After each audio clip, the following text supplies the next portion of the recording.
50 કરોડ રૂપિયાની જેવી માલભર રકમની રકમ ક્યાં ગઈ અમને ખબર નથી। એમાં સ્થાનિક ઉમેદવાર પહેલાં તો જોઈએ। આની પોલિસી હાવ બેકાર છે।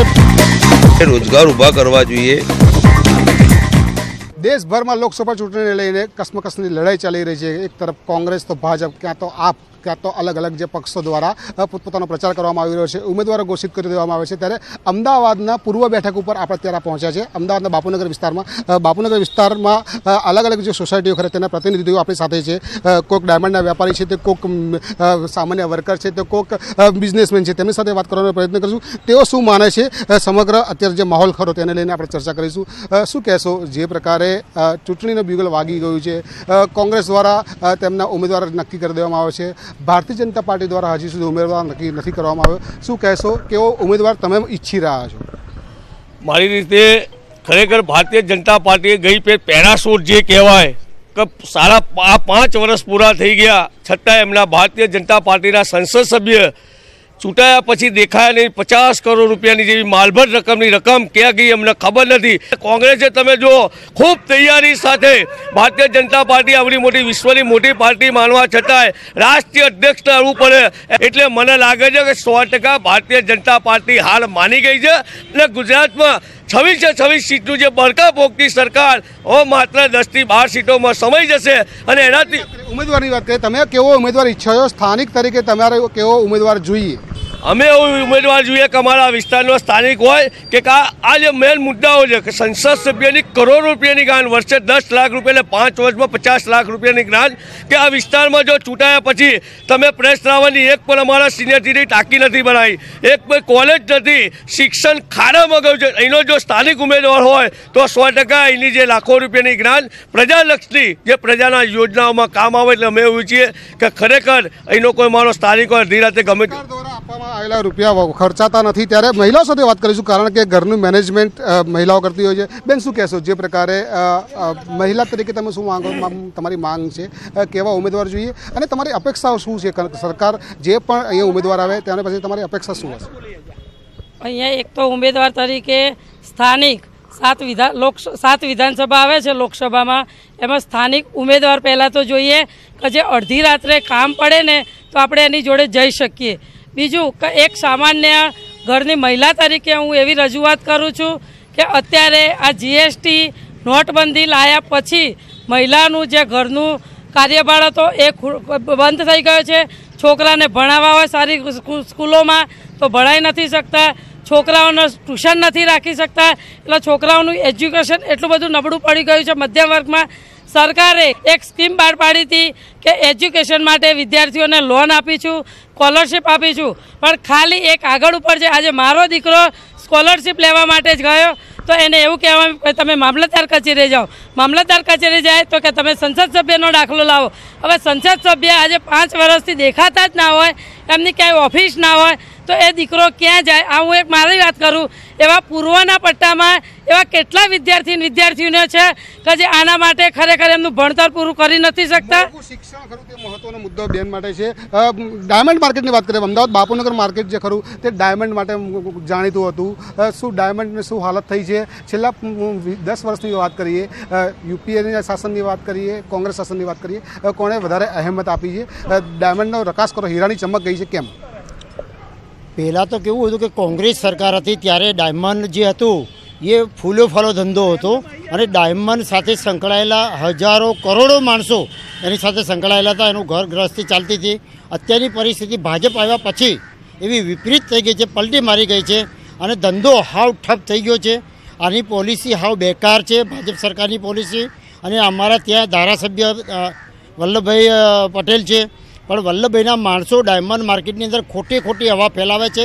એ એમ કહે છે કે દિવાળી પછી અમારો ધંધો સારો ચાલે છે, ધંધો સારો છે એની હિસાબે અમે બધા કમાઈએ છીએ, પણ તમે હાલની તારીખમાં અત્યારે ડાયમંડ માર્કેટની અંદર આવીને જુઓ તો ત્યાં આગળ કાગડા ઉડતા હોય, અમે અમારી ભાષામાં એવું કહેવાય કે કાગડા ઉડતા હોય એટલે કોઈ ના હોય, એને અમે કાગડા ઉડતા હોય એવું કહેતા હોય છે। અત્યારે તમે હાલની તારીખમાં આવો ત્યાં કોઈ હોતું નથી। ગણ્યા ગાંઠા પહેલાં અમે 10,000 માણસો ત્યાં આગળ ડાયમંડ માર્કેટની અંદર ધંધો કરતા। આ પરિસ્થિતિ કેમ સર્જાઈ? ડાયમંડ માર્કેટની પરિસ્થિતિ આવી સર્જાઈ એનું કારણ શું? કઈ પોલિસીના કારણે જે હીરાઘસુ કારીગરો અને કારખાનેદારોને નુકસાન થયું? એક તો GST પહેલું આવી ગયું, નોટબંધી આવી ગયું. અમારો ધંધો રોકડનો હોય છે. રોકડના ધંધાની અંદર જ્યારે તમે નોટબંધી કરી દો અને પછી પૈસા બ્લોક થઈ ગયા હોય તો પૈસા ક્યાંથી આવે, અને પૈસા ના આવે તો ધંધો ના ચાલે. આ એક મેઇન મુદ્દો છે. જીએસટી કર્યું તો જીએસટીમાં અમને કોઈને ખબર પડતી નથી, હીરાવાળાને કોઈને ખબર પડતી નથી જીએસટીમાં. હા, ઉપલા લેવલની જે મેઇન મોટી બ્રાન્ચો છે આની અંદર ખબર પડે છે, પણ અમારે નીચે વર્કમાં કોઈને ખબર પડતી. ડાયમંડ માર્કેટની અંદર જેટલા પણ વર્કર અમારે જેટલા વેપારી ભાઈઓ છે એ વેપારી ભાઈઓને જીએસટી અને આ નોટબંધી મેઇન મુદ્દો લાગુ પડ્યો છે. દિવાળી પછી આ લોકોએ મીડિયાવાળાને બોલાવીને કીધું હતું અને એના મળતિયાઓ અમને કીધું હતું કે આ તો મહિનાની અંદર ફાલે ફૂલો ધંધો થઈ જશે, પણ આજે દિવાળી ગઈ અને 4 મહિના થયા, હજી સુધી એક પણ ધંધામાં અમને કોઈ પેલું દેખાતું નથી. હવે જો આવું ને આવું ચાલશે તો આગલા દિવસોની અંદર અમારે વેપારીઓને પણ આત્મહત્યા કરવાનો વારો આવે એવું મને દેખાઈ રહ્યું છે. વારો આવશે. હીરાની ચમક ગયા પછી લોકો એમ્બ્રોઇડરી તરફ વળ્યા છે. તો જે એમ્બ્રોઇડરી કારખાનેદાર ખરા તેમની સાથે વાત કરવાનો પ્રયત્ન કરીશું કે તેઓ શું કહે છે. સાહેબ, શું કહેશો? ટેક્સટાઇલ મુદ્દો એ તમારો, તમે ટેક્સટાઇલ લઈને શું કહેશો કે જે પ્રકારે ઇન્ડસ્ટ્રીઝ ડાયમંડ ઇન્ડસ્ટ્રી ખરી તે ખાડાઈ ગઈ, ત્યારબાદ ટેક્સટાઇલ ઇન્ડસ્ટ્રીમાં તમે જોડાયા, તેની પરિસ્થિતિ શું?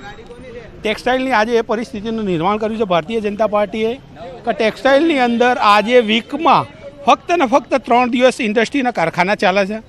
આ પરિસ્થિતિ 2002માં 2003માં એ પરિસ્થિતિ હતી કે અમે 30 દિવસ વર્કિંગ કરતા હતા અને 30 દિવસનું વર્કિંગ લેતા હતા. અને આજે ટેક્સટાઇલની મશીનરી વજન પર પણ કોઈ લેવા તૈયાર નથી.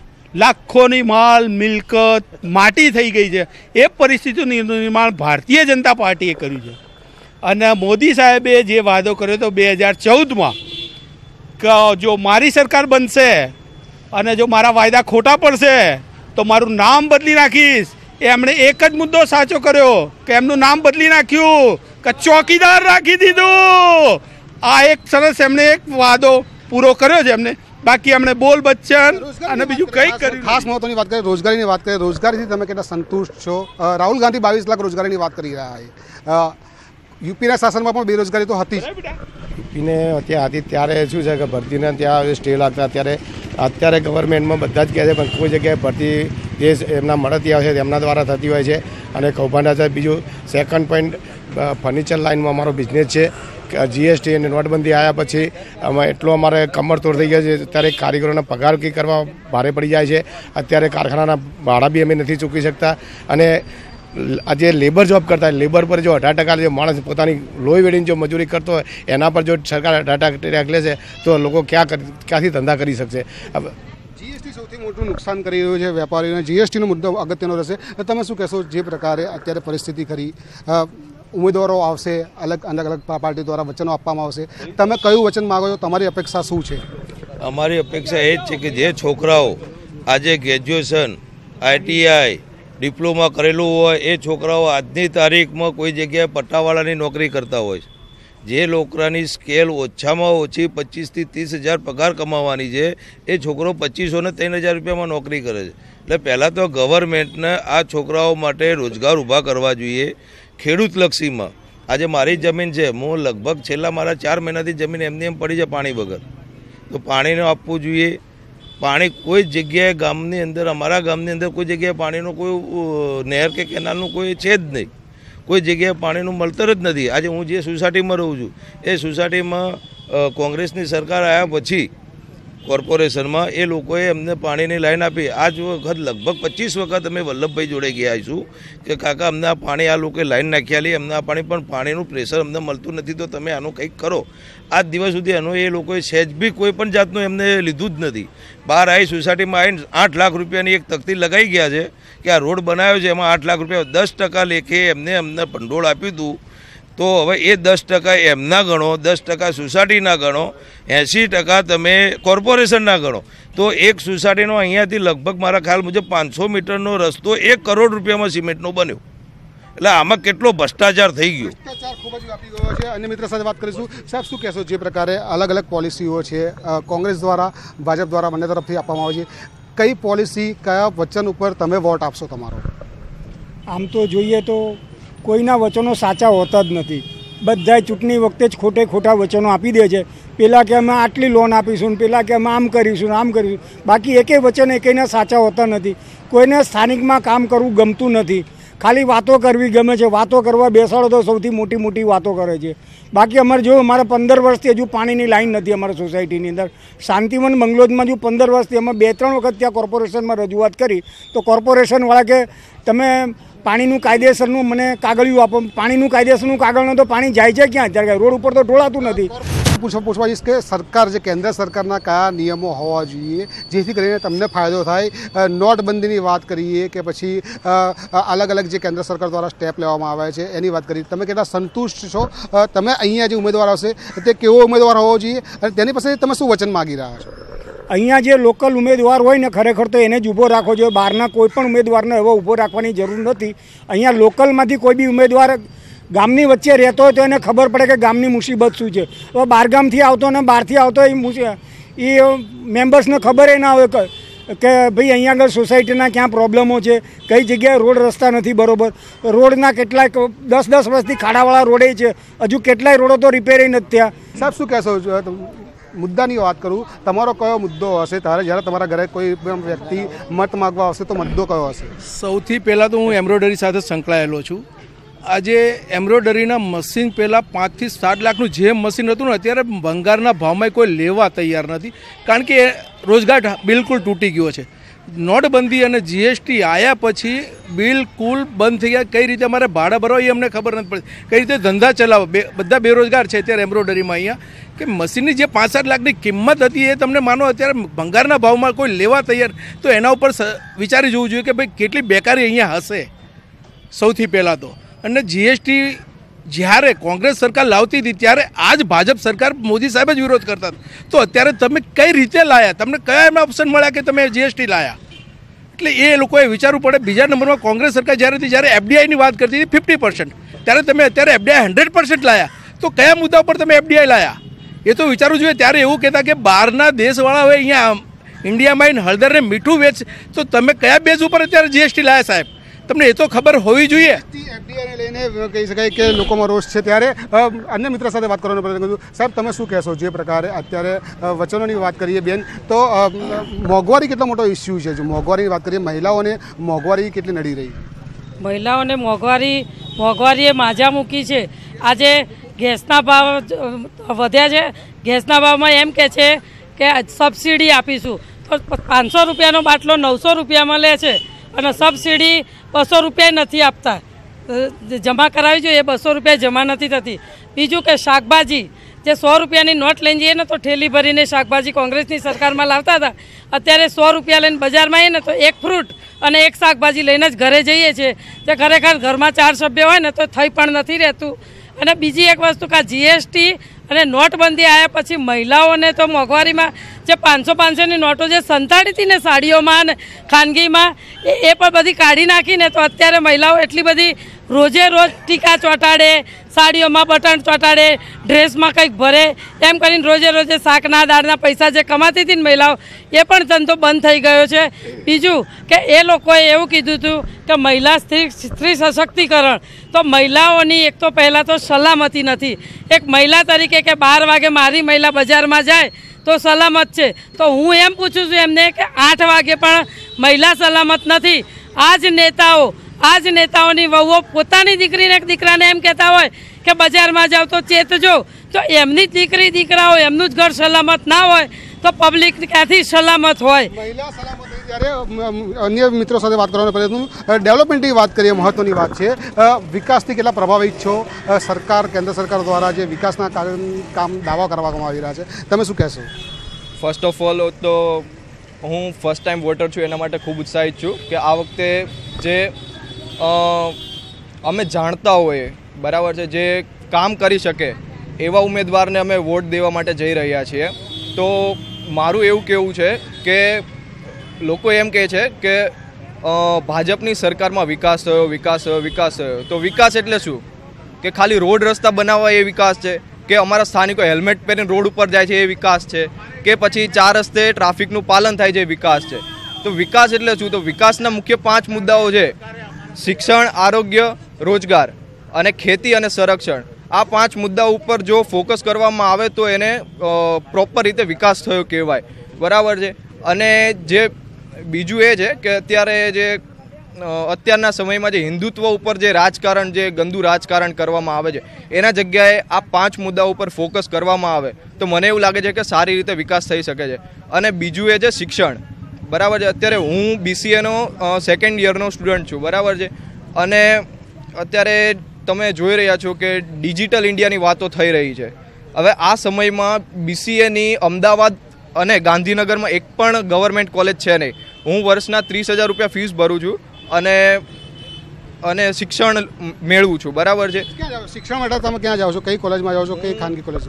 હું નવ Gujarat college of computer applications કોલેજમાં અભ્યાસ કરું છું અને અત્યારે 2nd યરમાં છું. તો ડિજિટલ ઇન્ડિયાની અને જ્યારે મેક ઇન ઇન્ડિયા, ડિજિટલ ઇન્ડિયાની વાત થતી હોય ત્યારે ખાસ કરીને કોમ્પ્યુટર ફિલ્ડ ઉપર વધારે ધ્યાન આપવામાં આવવું જોઈએ. વાત કરીએ ખાસ કરી સ્કિલ ઇન્ડિયા. હું ITI એક મિત્ર, તમે શું કહેશો? તમે ITI કરી રહ્યા છો, બરાબર?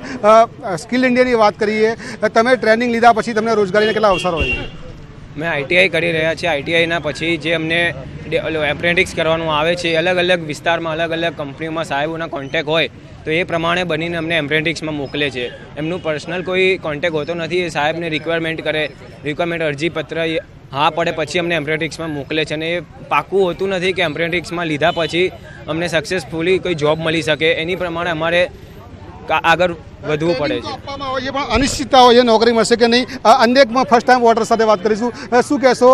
અમદાવાદમાં જે પૂર્વ બેઠકની વાત કરીએ તો પૂર્વ બેઠકને લઈને કેવો ઉમેદવાર હોવો જોઈએ? તમારે ઉમેદવાર માટે કેવો ઉમેદવારની અપેક્ષા છે તમારે? પહેલાં તો હું ફર્સ્ટ ટાઈમ વોટર છું એટલે મને ખૂબ ઉત્સાહિત છું. અને પહેલાં તો ગીતાબેનને અમારા પૂર્વના લોકસભાની સીટ માટે અભિનંદન આપું છું. એટલે પહેલાં તો અમારે એવા ઉમેદવાર જોઈએ છે કે લોકલ સ્થાનિક હોય અને અમારી વચ્ચે હળીમળીને રહી શકે. અને પહેલાં તો અમારા સ્થાનિક પ્રશ્નો શિક્ષણ છે, રોજગારી છે, ખેડૂતોનો મુદ્દો છે, પછી એવા ઘણા મુદ્દા છે કે જે ઉઠાવી શકે અને લોકસભામાં પોતાના સ્થાનિકો વિશે પ્રશ્ન પૂછી શકે સરકારને કે સ્થાનિકો વિશે શું કરી શકાય, શું ન કરી શકાય. એવા વાયદા જે કરે છે સરકાર કે આ 2 કરોડ રોજગારી આપશું, પછી ખેડૂતોની દેવા માફી કરશું, 50% એટલે ખેડૂતો માટે 50% આવક બમણી કરીશું. હજી સુધીમાં કંઈ 2 કરોડ રોજગારી આપી નથી. આ ખેડૂતોની આવક બમણી કરી નથી કે ખેડૂતોને આટલા કપાસનો 1300 રૂપિયા ભાવ આપશું, આટલો ભાવ આપશું, પણ અડધો ભાવ પણ આપી શક્યા નથી. તમે શું કહેશો? જે પ્રકારે જો વાત કરવા જઈએ, વચનોની લાણી બંને પક્ષ દ્વારા કરવામાં આવતી હોય છે. અનેક વચનો કોંગ્રેસ કાળમાં પણ ફળીભૂત થયા નથી, ભાજપનામાં ફળીભૂત નથી થયા. તમે કેવા વચન માગશો કે જે ઝડપી નિરાકરણ થઈ શકે? મારી દ્રષ્ટિએ આજે આપણે બહુ મસ્ત મુદ્દો કીધો કે જ્યારે કોંગ્રેસ ઉપર અમે વિશ્વાસ એટલા માટે કરી કે કોંગ્રેસે જ્યારે જવાહરલાલ હોય કે ઇન્દિરાજી હોય કે રાજીવ ગાંધી હોય, એમને આ દેશની અંદર એવું સપના આવ્યા હતા કે આવતીકાલનું મારું ભારત જ્યારે ટીવી ચેનલો જે જોઈ રહ્યા, ઇન્દિરાજીનું સપનું મારો ઝૂંપડપટ્ટીમાં રહેનારો મારા ટીવીથી જોઈ શકે. ત્યાર પછી સરકાર રાજીવ ગાંધી આવ્યા. રાજીવ ગાંધી પણ એવું કીધું વિશ્વની અંદર થતું મોબાઈલની અંદર 2 મિનિટ. આજે આ લોકો ડીજેની વાત કરે, એ ડીજેલ મોબાઈલ કયો હોવો જોઈએ? મુદ્દો કયો હોવો જોઈએ? એમ કહ્યું તમારા માટે કયો મુદ્દો પહેલો પ્રાથમિક મુદ્દો હશે કે જેની પર તમે કોંગ્રેસને અથવા તો ભાજપને વોટ આપશો? અમારા માટે એક જ સૌથી પહેલા રોજગારી હોય છે. મારા યુવાનો જે ભારતીય જનતા આપણે જે કીધું કે ભાજપે વચન 2014માં સખત વચનો આપ્યા. મુદ્દો એ તમે શું કહેશો કાકા? તમે કહેવાનું છે કે હીરા માટે જે હતું ને, જે 5 વર્ષ પહેલાં હતું ને એની કરતાં અત્યારે ગળા ફાં ખાવા પડે એ પરિસ્થિતિ છે અત્યારે આજની તારીખમાં. રોડ ઉપર નીકળાતું નથી. સાહેબ શું કહેશો? જે પ્રકારે અત્યારે લોકસભા ઇલેક્શનને લઈને ઉમેદવારોના નામ જાહેર થઈ રહ્યા છે, કેવો ઉમેદવાર હોવો જોઈએ અને અપેક્ષા શું છે તમારી? અમારી અપેક્ષા આ એરિયામાં જે ગીતાબેન ઊભા રહ્યા છે એમને પહેલાં તો હું ખૂબ ખૂબ અભિનંદન આપું છું. પણ અમારા જે સ્થાનિક પ્રશ્નો છે એ સ્થાનિક પ્રશ્નોનો સારી રીતે અને ખૂબ જ સમજપૂર્વક એનું નિરાકરણ લાવે એવા અમારે સ્થાનિક ઉમેદવારની જરૂર છે. ખાલી વાયદા કરે, ખોટું બોલવું, જુઠ્ઠું બોલવું, મોટેથી બોલવું એવા ઉમેદવારોની અમારે જરૂર નથી. આ દેશમાં મોટા મોટી જરૂરિયાત છે, સ્થાનિક પ્રશ્નો છે. એક તો આ એરિયાની અંદર રોડ રસ્તાની જરૂર છે, પાણીની મુખ્ય સમસ્યા છે. જે મુદ્દો છે લોકસભા ચૂંટણી નેશનલ બેઝ ઇસ્યુ પોલિસી ઉપર ચાલતી હોય, સ્થાનિક ઇસ્યુ કરો ધારાસભ્ય અને કોંગ્રેસ તરફ હોય છે. અત્યારે હાલ જે પરિસ્થિતિ કરી, એક તરફ અમદાવાદના બાપુનગર વિસ્તારના અલગ અલગ જે આપણે તમે મત દેખ્યા. કેમેરામેન પોખરાજ શર્મા સાથે હિમાંશુ વોરા, ન્યૂઝ 18 ગુજરાતી, અમદાવાદ.